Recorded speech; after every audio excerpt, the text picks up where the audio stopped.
হাসিনা সরকারের পতনের পর ঢাকায় যাতায়াত বেড়েছে পাকিস্তানের শীর্ষ ব্যবসায়ীদের। সরকার, রাজনৈতিক দল, ব্যবসায়ী নেতাদের সঙ্গে বৈঠকে খুঁজছে দুদেশের বাণিজ্যের জট খোলার উপায়। ৭১ টেলিভিশনকে দেওয়া সাক্ষাৎকারে খাদ্য, পোশাক সহ নানা ধরনের পণ্য রপ্তানি বাড়াতে আগ্রহের কথা জানালেন তারা।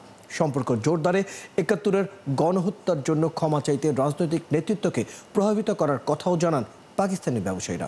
রুহুল আমিনের রিপোর্ট। আপনার প্রিয় কাপড়ের যত্নে এলো এনজাইম সমৃদ্ধ Arik silver wash detergent powder 500 গ্রাম মাত্র 70 টাকা। প্রিমার্ক। গত বৃহস্পতিবারের দৃশ্য এটি। ঢাকার একটি হোটেলে বাংলাদেশের বিভিন্ন খাতের ব্যবসায়ীদের সঙ্গে বৈঠক করেন পাকিস্তানি ব্যবসায়ীরা, যার নেতৃত্বে ছিলেন দেশটির ব্যবসায়ী সংগঠনগুলোর ফেডারেশন FPCCI সভাপতি আতিফ ইকরাম শেখ। সঙ্গে ছিলেন ফেডারেশনের আরেক নেতা করিম আজিজ মালিক। চলতি বছর FPCCI নেতাদের এটি দ্বিতীয় ঢাকা সফর। বৈঠকে মশলাসহ নানা ধরনের পণ্য প্রদর্শন করেন তারা।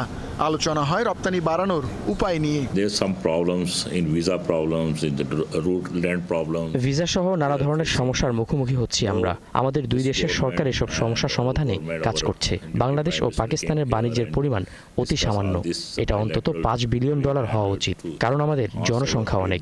এছাড়া আমাদের মানুষের মধ্যে যোগাযোগ বৃদ্ধি করাও দরকার। পাকিস্তানের সঙ্গে বাংলাদেশের রাজনৈতিক বৈরিতার সম্পর্ক জন্মলগ্ন থেকেই, যা ছড়ায় অর্থনীতি, সংস্কৃতি সহ সব খাতে। দেশটির সব ধরনের পণ্য লাল তালিকাভুক্ত করে আমদানির ক্ষেত্রে শতভাগ পরীক্ষার নির্দেশনা জারি করে আওয়ামী লীগ সরকার।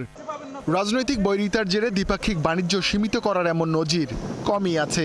যাদের বিরুদ্ধে 2 দশক স্বাধীনতা সংগ্রাম করে ভিয়েতনাম, সেই যুক্তরাষ্ট্র এখন দেশটির প্রধান ব্যবসায়িক অংশীদার। চীন, জাপান, যুক্তরাষ্ট্র, ভেনেজুয়েলা, এমন অনেক উদাহরণ দেয়া যায়। কিন্তু বাংলাদেশ পাকিস্তান রাজনৈতিক বৈরিতা কাটিয়ে উঠতে পারেনি।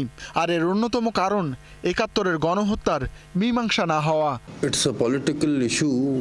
The politicians should sit together and discuss these issues. ৭১-এর বিষয়টি রাজনৈতিক নেতাদের বসেই আলোচনা করা উচিত। পৃথিবী বদলে যাচ্ছে দ্রুত, আমাদেরও অতীত মীমাংসা করে এগিয়ে যাওয়া উচিত।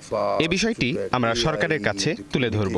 আমি মনে করি এটা বাংলাদেশের মানুষের অধিকার। Like previously what was done, it was done, but the people emotions are they expect from Pakistan.